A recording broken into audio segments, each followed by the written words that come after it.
Convidamos para mediar a segunda palestra desta noite o professor do curso de Direito da Faculdade Católica Dom Orione, Alain Reis de Almeida.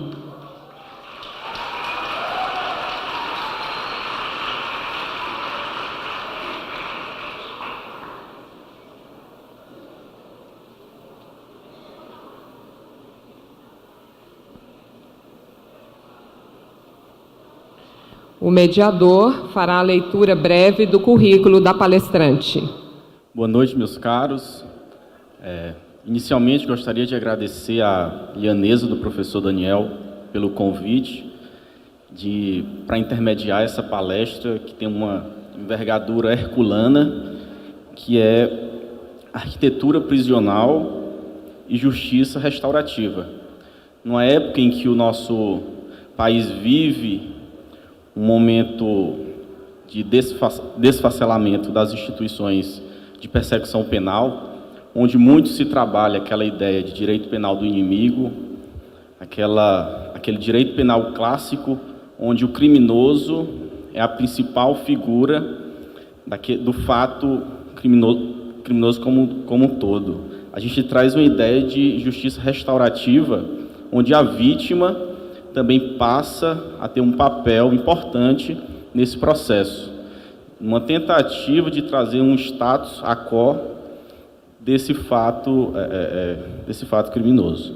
Eu vou convidar a professora doutora Susan Flávia Cordeiro de Lima, graduada em Arquitetura e Urbanismo pela Universidade Federal de Alagoas, especialista em Arquitetura e Urbanismo pela Universidade Estadual de Ciências da Saúde de Alagoas, mestra em Urbanismo pela Universidade Federal de Alagoas, doutora em Psicologia Cognitiva pela Universidade Federal de Pernambuco, pós-graduada em Criminologia pela Universidade Católica Leuven, Bélgica, em 2016, professora associada da Universidade Federal de Alagoas e coordenadora do Núcleo de Pesquisa sobre Projetos Especiais, autora de diversos livros sobre arquitetura penal, prisional e socioeducativa, consultora na área de arquitetura penal e socioeducativa, autora de vários projetos arquitetônicos e consultorias de unidades prisionais do Brasil e fora do Brasil, África, América Latina.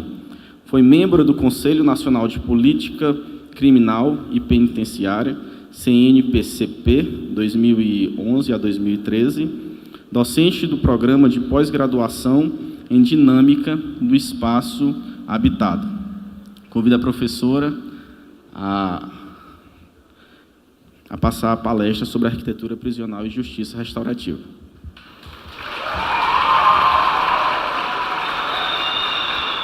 Eu vou pedir permissão para descer, para ficar mais perto de vocês. Antes de começar, eu queria agradecer pelo convite ao Daniel, agradecer à Universidade Dom Orione e dizer que eu estou muito feliz de estar aqui, estou me sentindo muito acolhida, realmente emocionada. Eu vou começar falando sobre por que, isso foi uma pergunta que alguém me fez hoje à tarde, quando eu estava chegando, por que eu fui para outras. Não é necessário você ser arquiteto para fazer projeto de unidade penal ou socioeducativa. Socioeducativa é para adolescentes infratores. Então, dentro da minha área de arquitetura, eu também sou uma pesquisadora vulnerável, um grupo discriminado, né? Porque eu não trabalho com a arte da beleza, eu trabalho com a dinâmica do espaço. Então, as discussões sobre arquitetura, sobre arte, sobre patrimônio, sobre urbanismo, elas não me traziam informações necessárias para eu trabalhar nessa área de arquitetura penal, que, aliás, eu comecei a estudar quando eu ainda fazia faculdade. Meu trabalho de conclusão de curso foi uma penitenciária. Então, eu fui para a psicologia cognitiva para entender como essas pessoas se relacionavam com o espaço lá dentro da unidade penal, considerando que o espaço prisional ele é um texto materializando uma ideia política e uma ideia filosófica a respeito do que é a pena. Então, eu vou começar assim, contextualizando o que é que a gente tem hoje atualmente no Brasil para discutir em relação à arquitetura penal. Nós temos, segundo dados do DEPEN de 2016, já estão defasados, mas o DEPEN não atualizou esses dados ainda. Segundo dados de 2016, nós temos uma população carcerária de 726 mil pessoas presas aproximadamente, com um déficit de 338, aproximadamente 340 mil em 2016. Hoje, provavelmente, isso já está bem mais do que isso. Nós tínhamos uma taxa de ocupação de quase 200%, né? E aí eu trago um gráfico mostrando para vocês a evolução das pessoas, né, da condenação e da população carcerária nos últimos 20 anos, e como que essa população cresce e como que o déficit também cresce, e como que as construções penais não dão conta de atender a demanda do déficit carcerário. Pode passar. Então, vejam, um contexto sobre arquitetura penal, para a gente pensar sobre os tipos de estabelecimentos de acordo com a destinação originária, né? Nós temos, ali embaixo, recolhimento de presos provisórios, 706 unidades penais, aproximadamente, para presos provisórios. Nós temos 347 unidades em regime fechado, para atender a população carcerária, aproximadamente 24% das penitenciárias são de regime fechado no país. Nós temos 113 unidades de regime semiaberto, o que me diz algumas coisas. O que me diz, por exemplo, que eu estou dando prioridade no país à unidade de regime fechado, porque eu não estou priorizando a progressão da pena. E ali em cima, as pessoas privadas de liberdade, por natureza, o outro gráfico lá. Isso. As pessoas privadas de liberdade por natureza da prisão e tipo de regime. 40% desse gráfico de pizza é de preso provisório. Então, são presos que, a rigor, ainda não têm a condenação consolidada. O que é que isso me diz, do ponto de vista da arquitetura penal? Que eu não tenho a obrigação, neste caso ainda, de colocar estabelecimentos com educação, com trabalho, porque eles não estão cumprindo a pena, eles ainda estão aguardando a condenação ou a absolvição para poder começarem a cumprir a pena. Então, isso já me dá um panorama de que tipos de estabelecimentos eu preciso construir agora. Pode passar. A gente tem aqui a quantidade de pessoas que trabalham no sistema prisional brasileiro, segundo dados de 2016. Ali. Lá no fim, por favor. Aproximadamente, nós temos... Mais para lá um pouquinho. Aproximadamente, nós temos 106 mil pessoas trabalhando no sistema prisional. Então, vejam, nós tínhamos, em 2016, 715 mil presos, mais 130 mil pessoas dentro do sistema prisional.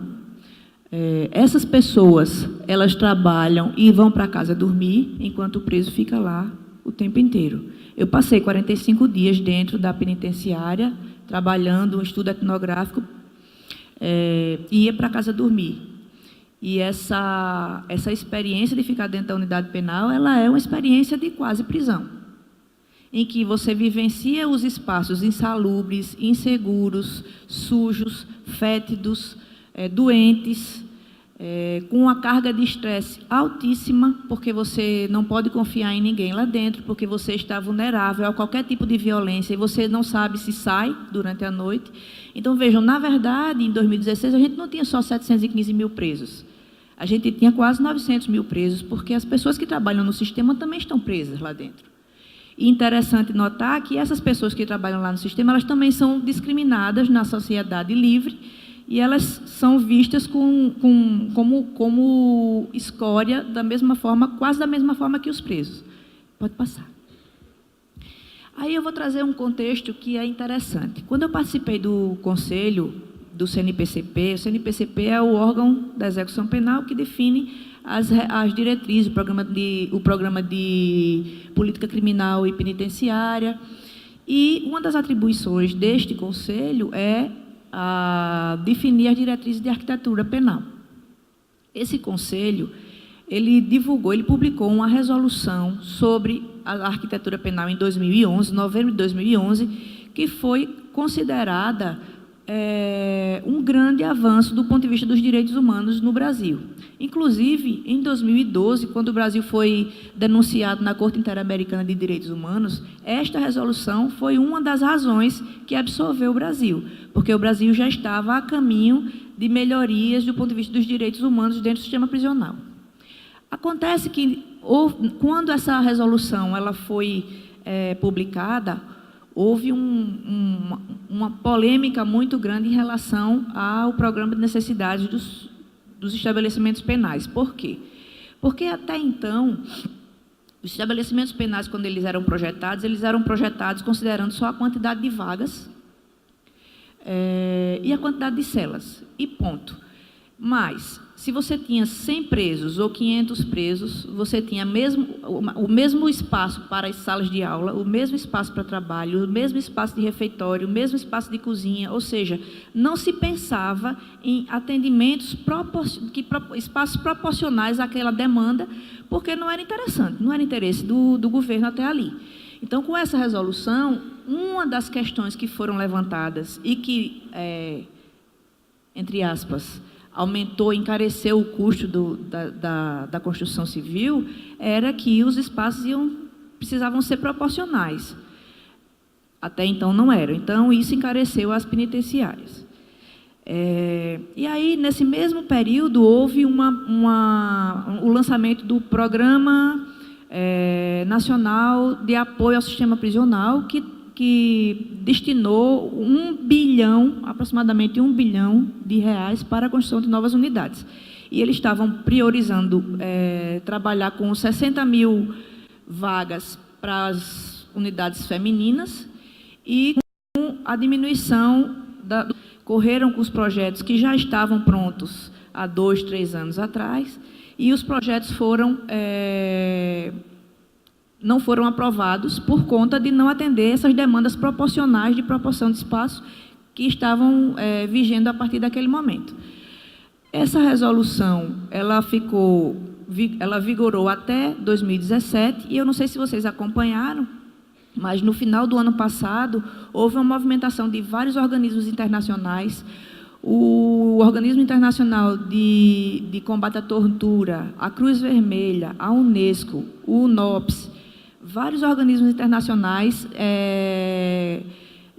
publicaram uma nota de repúdio à resolução, pode mostrar ali agora, essa resolução aí, de 25 de novembro de 2016, e há uma outra resolução, que foi de dezembro de 2017, que revogavam essa proporcionalidade dos espaços. Então, ela revogava parte da Resolução 9, de 2011, e aí, para isso, eu trago um quadro que mostra os servidores responsáveis pela custódia das pessoas privadas de liberdade, né? A proporção de pessoas, de servidores por preso, ela está aqui, ó, lá embaixo, a média. Lá embaixo. A média de 8,2, um funcionário para cada 8,2 presos, que atende a uma resolução do Conselho, mas que, no momento em que você retira a proporcionalidade dos espaços, no momento em que você só foca nas celas, nas áreas de convivência coletiva, nas áreas de convivência individual, você reduz essa quantidade de funcionários, porque você não vai ter mais movimentação de presos, você não vai ter mais agentes de ressocialização. Pode passar. Então, volta ali. Então, ó, com a resolução de dezembro, eles deixaram que a única obrigatoriedade de atender a resolução 9 seria ali embaixo,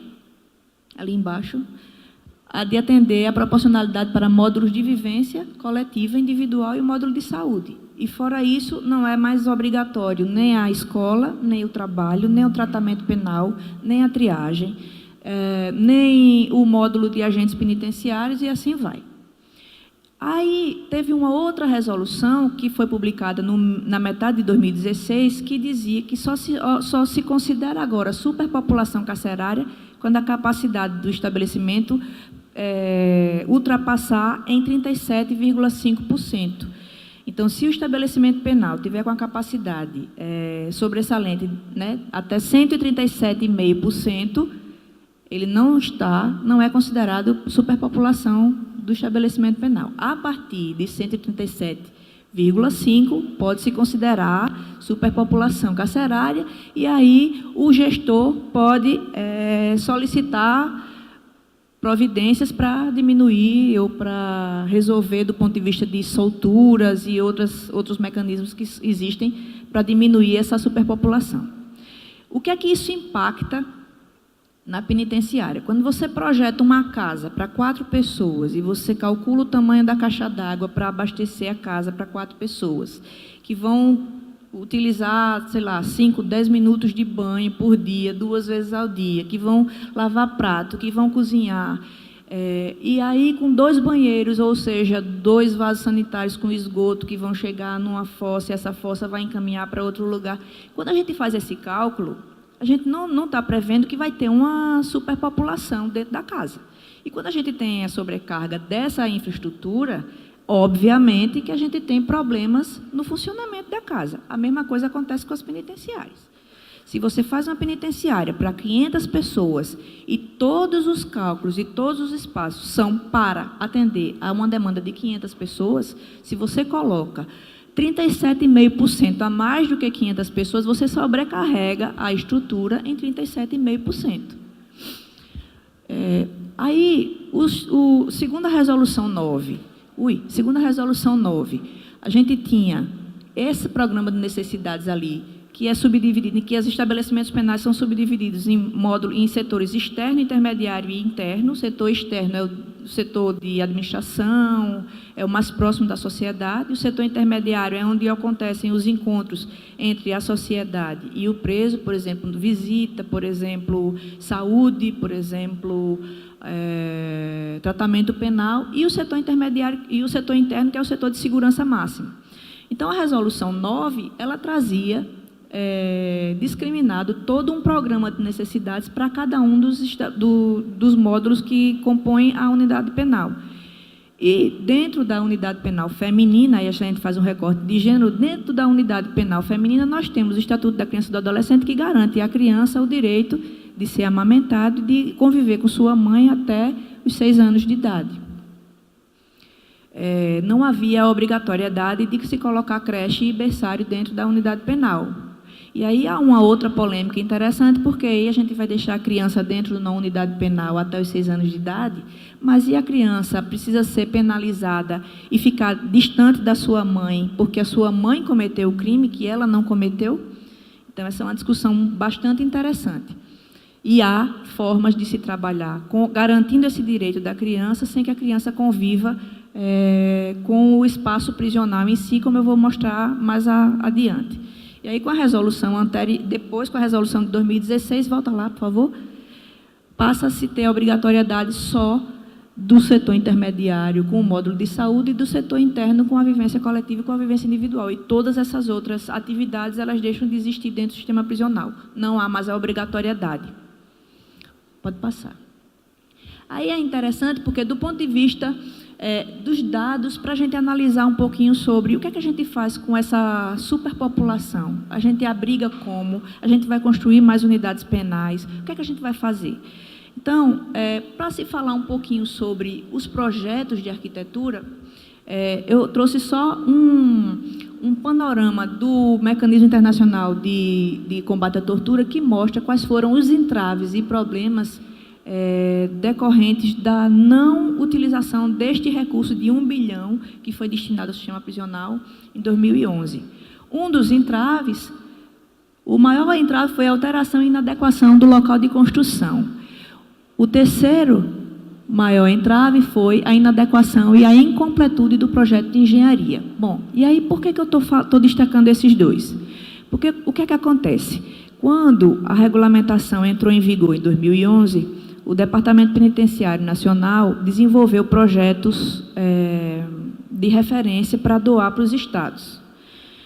E aí, quando você faz um projeto de referência, você faz um projeto num terreno fictício, com condições fictícias, e você doa esse projeto em nível de estudo preliminar para se fazer um orçamento que também é fictício, porque você não sabe qual é a movimentação de terra que vai impactar no custo, que tipo de solo tem ali, para que você saiba qual é a estrutura que vai haver. Então, na verdade, o projeto de referência, e eu sou completamente contra essa história de projeto de referência, o projeto de referência ele é fictício. Ele serve como uma diretriz. E aí o maior entrave, se vocês viram lá na tabela, 24%, o maior entrave é a alteração por conta do local de construção. Depois que o projeto era aprovado, que o recurso era liberado, chegava-se no lugar e o terreno não comportava aquilo ali. Então, mexe-se no projeto inteiro, ou procura-se outro terreno, ou pede terreno para a prefeitura, e assim a gente tinha vários problemas. Mas o Conselho de Secretários de Justiça acusava a resolução de dificultar e obstaculizar o crescimento do sistema prisional para atender a demanda de superpopulação. Pode passar. Bom, e qual é o processo, né, do projeto? Como é que a gente faz o projeto de uma forma... e por que eu trago esse gráfico? Porque quando a gente vai fazer o projeto, a gente vai ao lugar, a gente identifica o clima, de onde vem o vento, como é que a gente orienta o edifício para o norte ou para o sul, para diminuir a insolação e aumentar a ventilação natural. Como é que a gente vai... Se a gente vai fazer o projeto térreo, ou se a gente vai fazer ele com declive ou no aclive, se o terreno é propício para fazer a fundação de sapata corrida ou de platô. Então, a gente tem uma série de informações que respaldam as soluções arquitetônicas. Depois que a gente faz isso, a gente tem o desenvolvimento de projetos complementares. Aí, quando a gente fez toda a parte funcional e a parte estética, né, volumétrica do edifício, a gente vai para a infraestrutura, para a elétrica, para a hidráulica, para sistemas construtivos, fundações. E aí, isso dura, né, sendo bastante otimista, 4 meses. A partir daqui é que você consegue, a partir desse pacote, digamos assim, de projetos, é que você consegue orçar da forma mais confiável e que você consegue licitar, inclusive diminuindo a quantidade de aditivos. Né? Por que a gente tem tanto aditivo no Brasil? Porque os projetos são licitados em nível de projeto básico, a gente tem o orçamento fictício, a gente tem o terreno fictício, a gente tem tudo, né, tudo fictício. E aí, quando se começar a executar a obra, a gente vê que tem um monte de problema que precisa ser resolvido, e aí vamos pedir aditivo. Então, a resolução pedia que o projeto fosse desenvolvido até o nível de anteprojeto, aprovado pelos órgãos competentes. Aí, quais são os órgãos competentes? Vigilância Sanitária, Corpo de Bombeiros, as prefeituras municipais. E depois de todas essas aprovações, aí sim se ia para a execução da obra, licitava e executava a obra. E aí os estados começaram a reclamar, né? E a discussão foi muito pesada, assim, foi dura, né? Mas, enfim. Aí o que é que acontece? Dependendo desse gráfico, ele mostra o seguinte: dependendo do tempo e do cuidado que você tem no desenvolvimento do projeto, você diminui ou aumenta o tempo a qualidade do edifício e o tempo de durabilidade, a vida útil do edifício. Então, aqui só afaste um pouquinho para ver ali a legenda, por favor. Aqui, ó.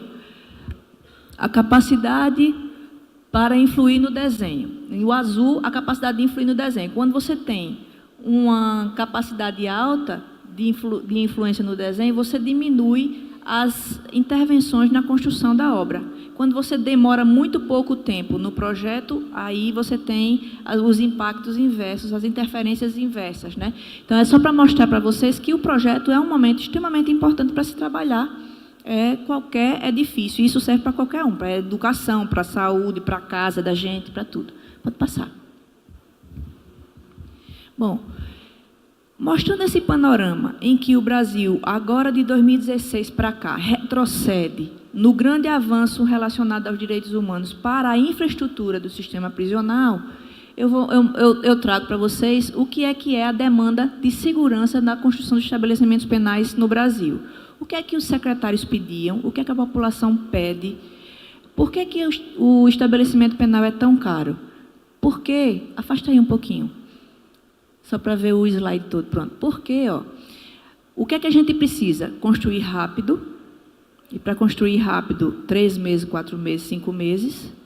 O ideal é que a construção ela seja de pré-fabricação. Então, você vem com o espaço já pronto no caminhão e você só faz colocar. Coloca em 3 meses, 4 meses, o estabelecimento penal está construído para abrigar 600 pessoas, 800 pessoas. Agora, as celas elas têm que ser com sistema construtivo utilizado de rapidez, de ampliação viável e rápida, com qualidade. O concreto tem que ser autocompactado e de alto desempenho, tem que ser impermeável, antibacterial, resistente a ataques físicos e químicos, com co-integrada, mobiliário de concreto autocompactável. Então, é a alta tecnologia para a construção de uma cela ou de um espaço prisional que seja inquebrável. Inquebrável. Aí, só volta um pouquinho. Essa imagenzinha aí é um modelo de cela que é fabricado, por exemplo, no México. E ele vem assim, prontinho no caminhão.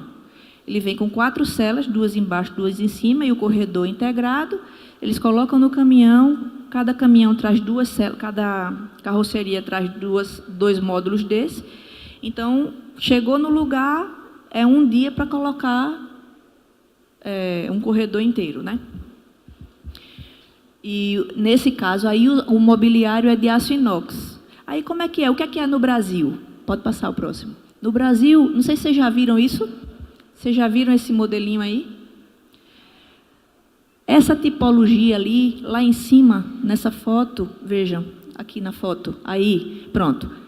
O modelo pré-fabricado que o Brasil está considerando a alta tecnologia do sistema prisional é isso aí. 2 celas, uma do lado, outra do outro, o corredor dos presos embaixo e dos agentes penitenciários em cima. E aí eles têm uma modulação de 4 tipologias de cela, como está ali em cima. A cela individual, a cela coletiva para 4 pessoas, para 2 ou 4 pessoas, para 3 ou 6 pessoas e a cela de encontro íntimo. Então, ele já tem isso em estoque quando o Estado encomenda o estabelecimento penal, diz quantas celas, de quantas... embaixo, eu estou mostrando aqui, nessa volumetria, eu estou mostrando o que é que isso impacta do ponto de vista da interação entre as pessoas dentro desse espaço. A gente tem várias teorias que falam sobre espaço pessoal, espaço íntimo, espaço social... e é como se a gente tivesse em torno da gente vários círculos de fronteiras, são camadas de espaço em que a gente permite que uma pessoa mais ou menos íntima se aproxime ou não. No caso do estabelecimento penal, em que as pessoas não podem confiar umas nas outras, e que você tem camas de um lado e do outro, com uma circulação de apenas 80 centímetros, o espaço íntimo ele gira em torno de 60 centímetros de raio. Então, vocês imaginem, se você tem um corredor de 80 centímetros e você tem um espaço de 60 centímetros e a outra pessoa tem um espaço de 60 centímetros, no momento em que a gente está levantando da cama, em que eles estão levantando da cama, eles já estão invadindo o espaço íntimo uns dos outros. Então, isso é só para mostrar para vocês por que eu acabei indo para a psicologia, para a criminologia, para entender coisas do espaço que eu não conseguia dar conta só com a arquitetura. Então, vejam, a relação das pessoas no espaço e dessas pessoas com o espaço é importante para aumentar o potencial agressivo, ou diminuir o potencial agressivo, para aumentar o estresse, para adoecer mentalmente. Então, eu necessitaria, né, de psicologia e de criminologia para entender o perfil da pessoa para quem eu projeto. E, no caso de uma cela superlotada, vocês imaginam aí, várias sobreposições de espaço íntimos de uns e dos outros, e aí isso já nos traz uma lógica que já persiste no país há muito tempo, pelo menos umas 2 décadas, né, de filiação a grupos ou a crime organizado, ou a facções criminosas, em função, inclusive, dessa promiscuidade de espaços dentro da própria cela. Aliás, era bom até depois vocês discutirem um pouco com o pessoal da criminologia sobre o fato de se assumir, de uma vez por todas, que as facções criminosas, elas também são perfil criminológico. Porque, por exemplo, se você vai para uma penitenciária que só atende o PCC, e você vai para uma penitenciária que só atende o Comando Vermelho, o comportamento deles é completamente diferente. E a forma de funcionar a unidade penal e a forma de se controlar a unidade penal também é totalmente diferente. Porque uns são mais organizados, mais estruturados, com uma hierarquia mais forte, e outros são mais bagunceiros, são mais de gritar e são mais, né, da rebeldia. Então, são movimentos sociais dentro de uma instituição que precisam também ser considerados. Não adianta a gente tapar o sol com a peneira, né? Então, quando se faz o projeto, a gente tem que considerar isso. Qual é o preso que quebra mais? Qual é o preso que quebra menos? Qual é o preso que eu preciso fazer andar mais? Qual é o preso que eu preciso conter mais num lugar só? Pode passar. Aí, com aquele modelinho lá, que é a última tecnologia da segurança no Brasil, eu trouxe algumas interações. A primeira, quando se construiu a unidade penal lá no Agreste de Alagoas, não sei se vocês estão conseguindo ver aquela faixa lá, ó. Olha lá, viagens para o presídio novo, R$50 por pessoa. Por quê? Porque a tipologia com o corredor aéreo, ela favorecia que as pessoas circulassem por cima para ver embaixo o zoológico humano que o professor Clóvis falou, e que vejam que a gente continua fazendo. Ali em cima é o tal do corredor aéreo. E aí o corredor aéreo com as descargas manuais em cima, quem aciona a descarga é o agente penitenciário em cima, o preso usa o banheiro dentro da cela, mas quem dá a descarga é o agente penitenciário. E aí, por que isso? Para se racionar a água. Porque um dos movimentos de rebeldia dos presos é deixar a água escorrer para que acabe a água na penitenciária. Esse outro corredor é o corredor de baixo. E aí é interessante, porque eles se chamam, né, reciprocamente, ou do inferior e ou do superior. Então, os agentes penitenciários são superior e os presos são inferior. E vejam que lixo que é. Essa unidade aí, ela tem, olha lá, 3 anos de uso. E ela é o concreto autocompactável, antivandálico, impermeável, com cor integrada, com toda aquela tecnologia lá, aquela parafernália que eu falei para vocês. E ele só tem 3 anos de uso. Pode passar. Aqui, as camas de concreto, ali em cima, isso. Aqui é uma cama de concreto que dentro tem isopor. Então, ele vem com a especificação técnica de que é concreto CAD, concreto autoadensável, autocompactado, mas, quando o preso descobriu que era isopor, é uma capinha de concreto, de Glass Reinforced Concrete, e dentro é isopor. Então, eles começaram a quebrar e esconder armas, esconder coisas celulares dentro da cama. Embaixo, pode baixar aí, pronto, aí embaixo. Os presos quebraram, arrancaram as janelas que existiam ali e eles começaram a serrar a grade da janela e começaram a esconder coisas em cima. E aí houve um evento em que os presos conseguiram subir, serraram a janela da circulação de cima e conseguiram pegar 2 agentes de refém. Então, eles colocaram aquele negócio ali para poder conter os presos, né, não permitir que os presos subam lá para o corredor superior.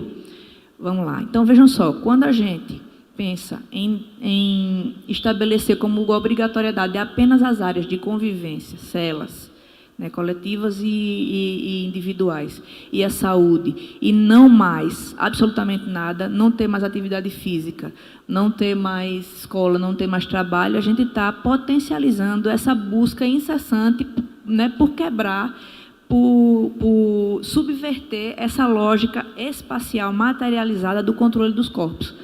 Pode passar. Pronto, ali, ó, a iluminação. Então, a iluminação, ela é antivandálica também, certo? E aí eles puxaram ali, fizeram uma gambiarra e eles carregam celulares ali. E quem me falou que eles carregam celulares aí foram os próprios agentes. Mas o celular não é proibido dentro da penitenciária? E como é que o agente sabe que eles carregam celulares ali como permite? Então, isso me diz que, na verdade, existe uma maquiagem do que a gente pode saber do estabelecimento penal, mas que, na prática, só quem sabe o que é, de fato, o que acontece lá dentro são as pessoas que vivenciam esse espaço. E foi por isso que eu fui passar os 45 dias lá dentro, porque senão eu não ia conseguir entender. O que é que acontece lá? E aí a minha tese fala muito sobre isso. O que acontece é que eles usam a arquitetura para negociar poder e hierarquias. Então, eu uso a porta e, quando a porta abre, eu cedo o meu poder para outro, que não é o agente ou que é um outro preso. Quando eu fecho a porta, o poder volta a ser meu. Eu uso os elementos, os componentes arquitetônicos, como a luz, como a gambiarra que o preso fez, para permitir, né, entre aspas, regalias para quem é mais comportado e para coibir outros que são menos comportados do ponto de vista da minha obediência. Ali embaixo é um agente penitenciário manipulando a porta da cela. E aí vejam a postura do agente penitenciário. 33% dos afastamentos são de problemas de coluna nessa unidade. Interessante que essa tipologia, ela tem hoje, no Brasil, a gente fez um levantamento lá no grupo de pesquisa, 24% dos estabelecimentos penais do Brasil hoje são nessa tipologia aí, com a circulação aérea. E ali do lado é o esgoto, que ali é uma vala de esgoto sanitário e que extrapolou, estourou, e quando estourou eles simplesmente canalizaram com concreto, mas eles não tamparam mais porque ela estava transbordando várias vezes. Então, era um desperdício de dinheiro eles fecharem a vala. Isso aí fica do lado das celas. Pode passar. Pronto. Aí, vamos lá. Dependendo do projeto, a gente tem um encarecimento, né, um agravamento nos custos, nas despesas com a construção das penitenciárias. Então, veja bem, quando a gente faz estabelecimentos penitenciários, isso aí foi um levantamento do UNOPS, que é o órgão representante da ONU aqui no Brasil. Quando a gente faz estabelecimentos penais de emergência com um projeto capenga, o tempo de vida útil é em torno de 1 ano e meio. Foi o que aconteceu com esse projeto de penitenciária que eu mostrei para vocês. Ele foi construído às pressas, e ele tem 3 anos de uso e já está essa coisa.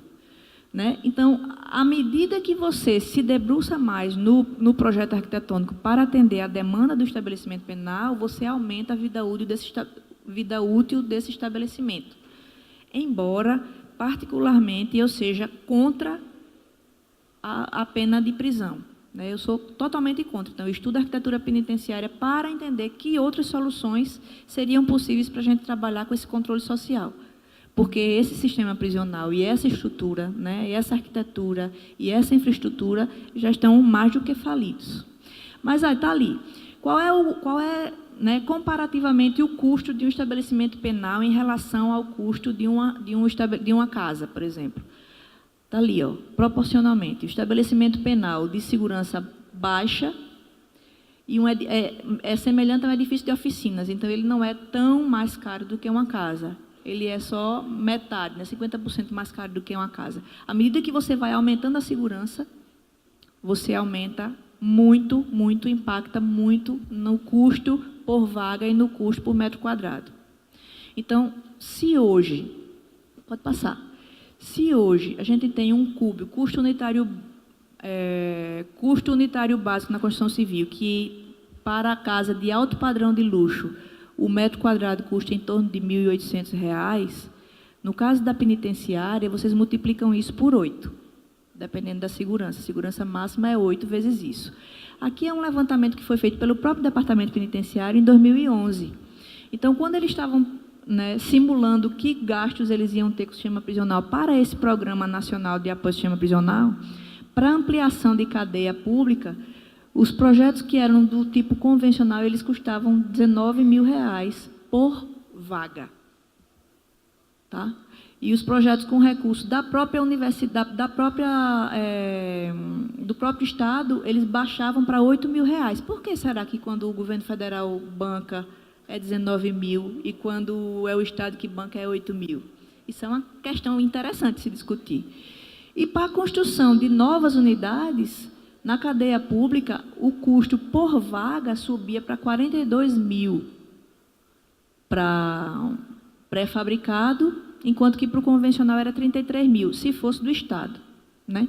No caso do recurso do governo federal, o preço não diferia tanto assim, não. Mas para a penitenciária, vejam lá, o convencional custa 45 mil a vaga, quando o recurso vem do governo federal, e 33 mil quando o recurso é do próprio Estado. Então, com esses levantamentos que eles fizeram, eles deduziram o seguinte: bom, a gente vai financiar uma parte e a outra parte vai ser a contrapartida do Estado. E aí, confusão, porque os Estados não queriam dar contrapartida. A contrapartida seria o projeto. Eles não quiseram. Então, por isso que o Programa Nacional de Apoio ao Sistema Prisional não teve sucesso, não teve êxito, porque os Estados não queriam dar a contrapartida. A contrapartida ela era antes embutida no recurso federal.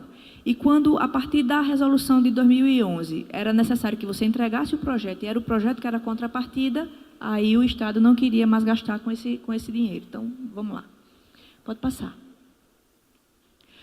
Bom, qual é o marco legal do ponto de vista nacional e internacional? Qual é o marco legal? Qual é o marco regulatório para a arquitetura prisional? A gente tem, né, vários documentos que são elaborados pela ONU, a gente tem as diretrizes básicas da arquitetura penal, que são essas de 2011, a partir daí, todas as outras diretrizes internacionais foram subsidiadas por essa resolução. E qual foi o grande lance dessa resolução? Ela trazia informações do ponto de vista local.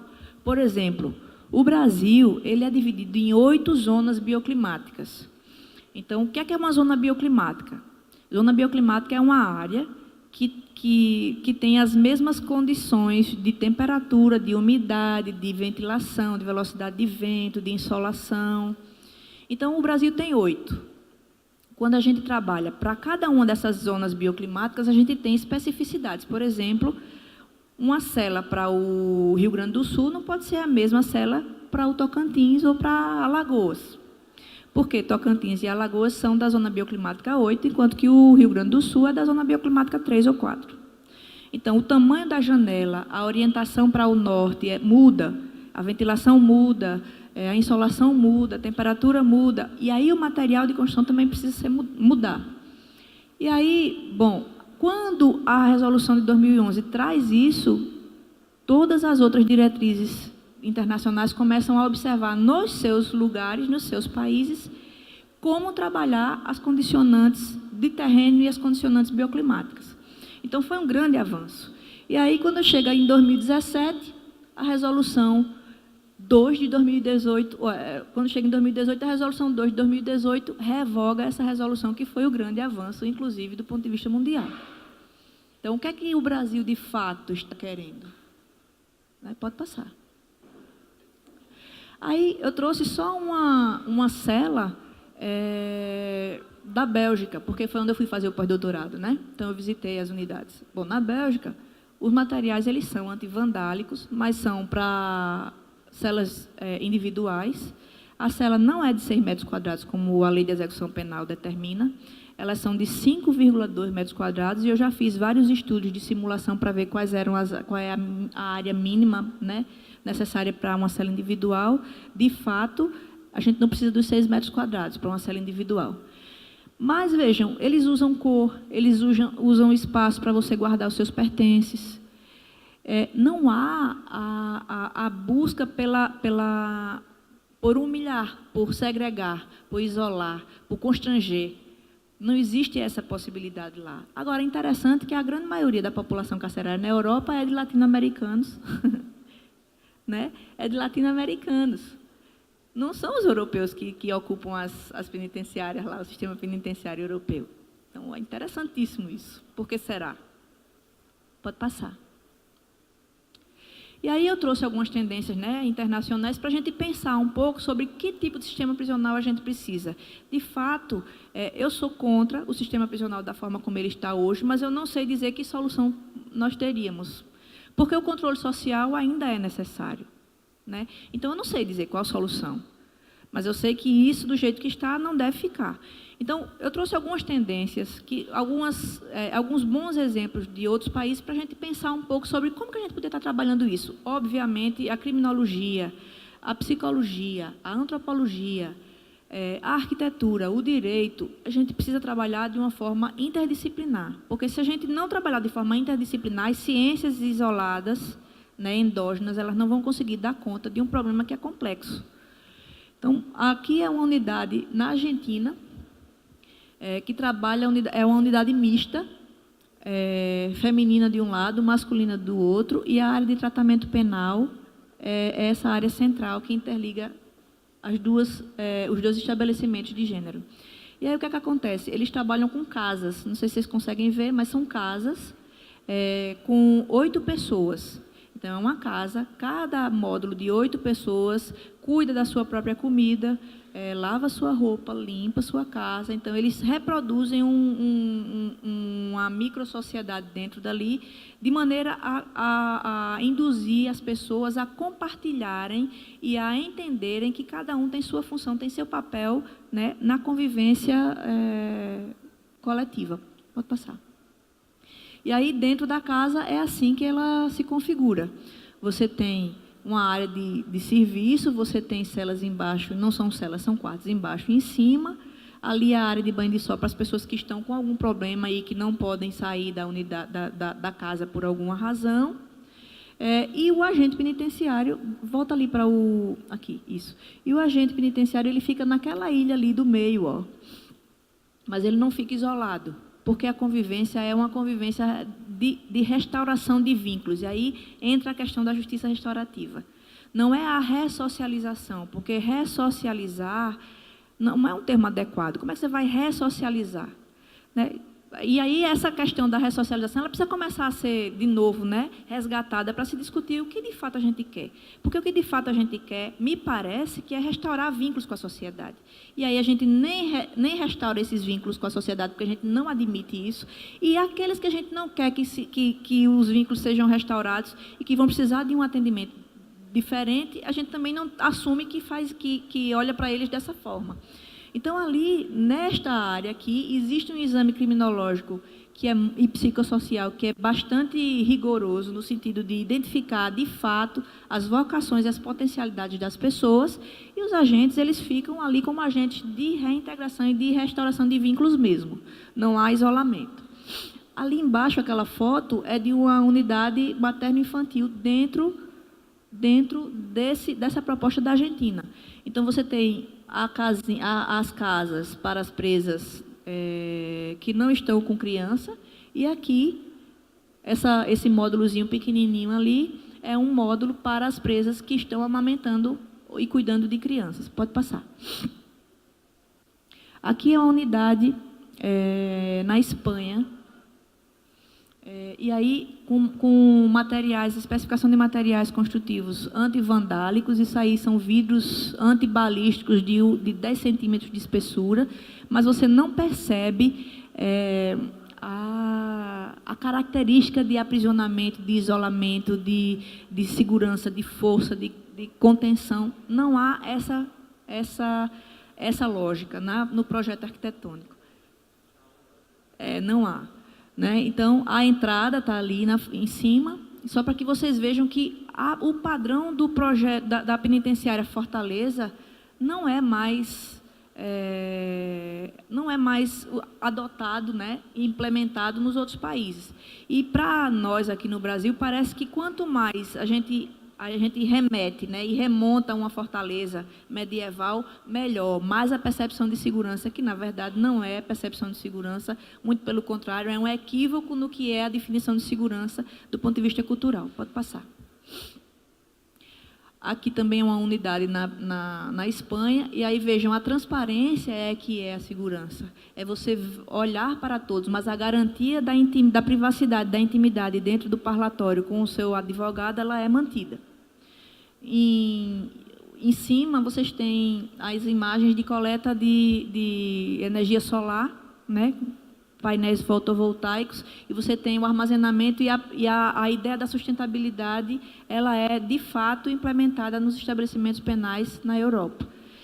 A gente tem uma instrução normativa que foi publicada em 2010, é a Instrução Normativa 1 da Presidência da República, que diz que, a partir da sua publicação, todos os estabelecimentos, e não só penais, os estabelecimentos públicos, as instituições públicas, têm que respeitar as questões de sustentabilidade, como aproveitamento da energia solar, reaproveitamento da água, mas isso ainda não foi implementado.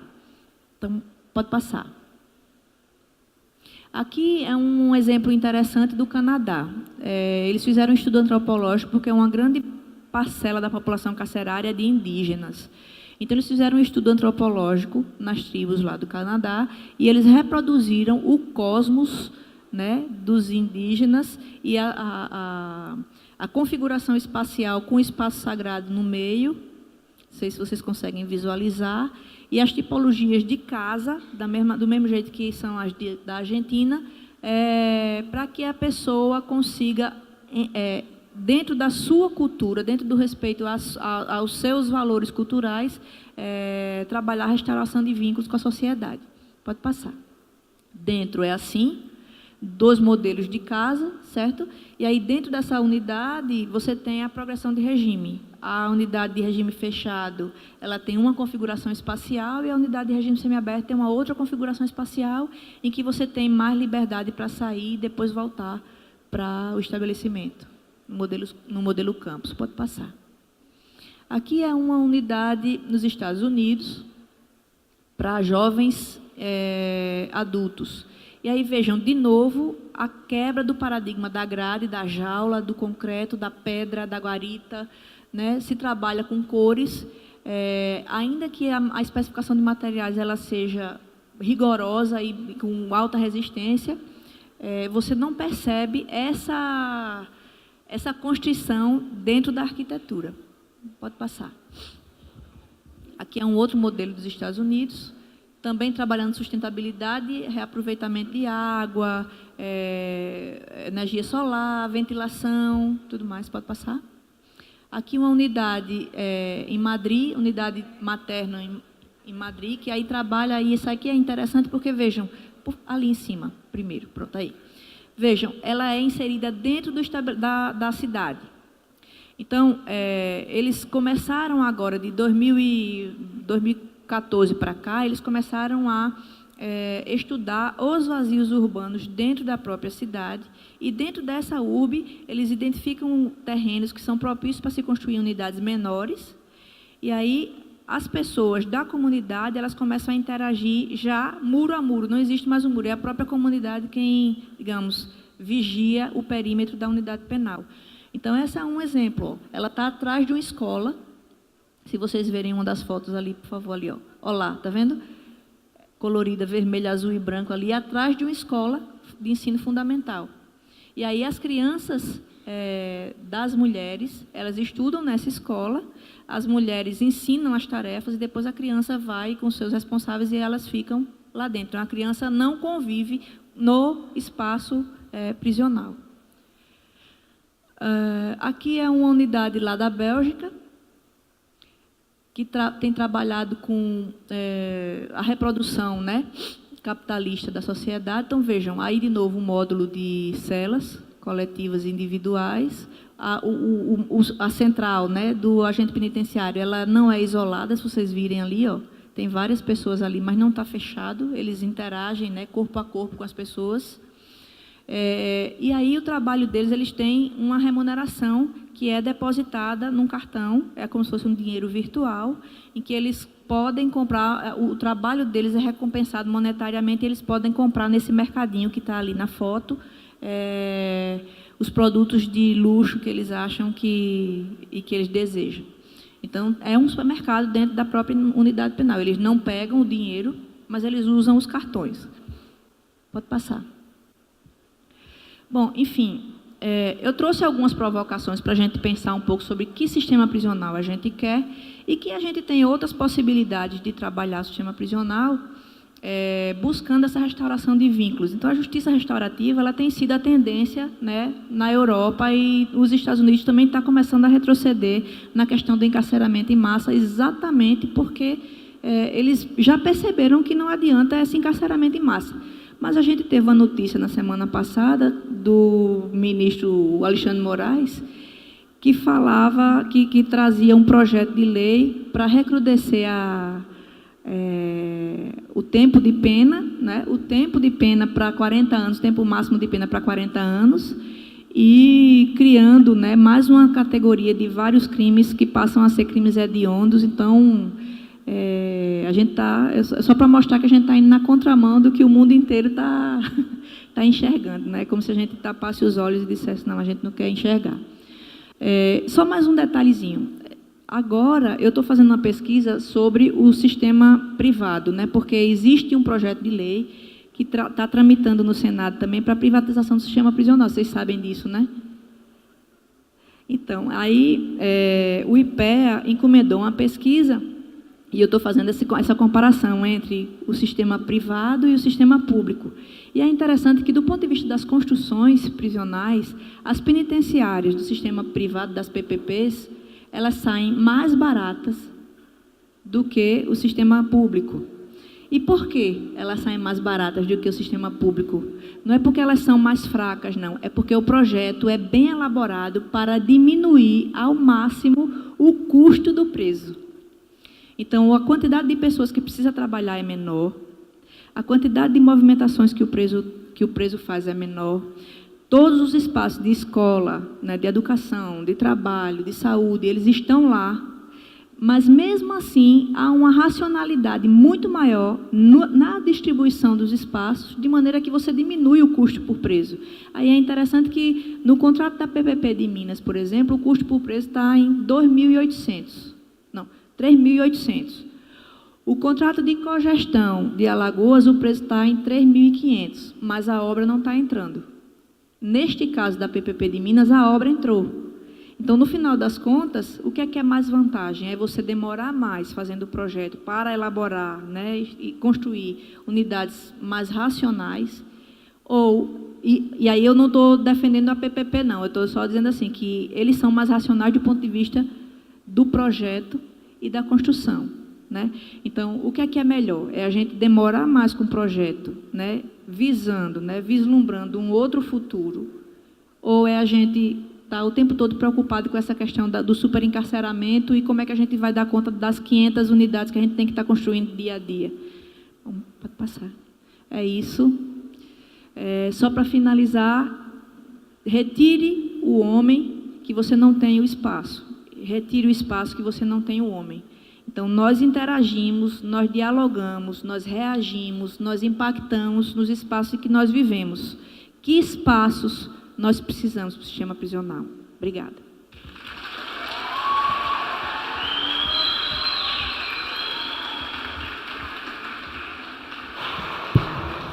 Só, antes do término da palestra, gostaria de fazer uma pergunta para a palestrante. No ano de 2016 e 2017, ocorreram 2 fatos históricos para quem gosta de estudar a história de grandes organizações criminosas dentro do país. No ano de 2017, o maior traficante do Paraguai foi morto, que é o Jorge Rafati. Diante desse fato, o PCC viu uma oportunidade de expandir os seus negócios e, diante disso, surgiram grandes rebeliões no Compenge, no Amazonas, e no Presídio Estadual do Rio Grande do Norte. Esse é o primeiro fato. O segundo fato, que em 2017, 3 agentes penitenciários federais, no caso o Belarmino, a Melissa e o Charles, que eu pessoalmente tive a oportunidade de conhecê-los, eles foram mortos após um salve do PCC. A minha pergunta é: a arquitetura prisional tem tido a preocupação de evitar esse conflito e essa expansão dessas organizações criminosas, e se tem tido a preocupação de garantir a integridade física e mental dos agentes penitenciários. Posso responder? Não, a arquitetura penitenciária ela não tem se preocupado com isso. Por quê? Porque uma das questões é que as facções criminosas elas não são oficialmente consideradas, inclusive no discurso dos secretários, quando eles vão solicitar os projetos.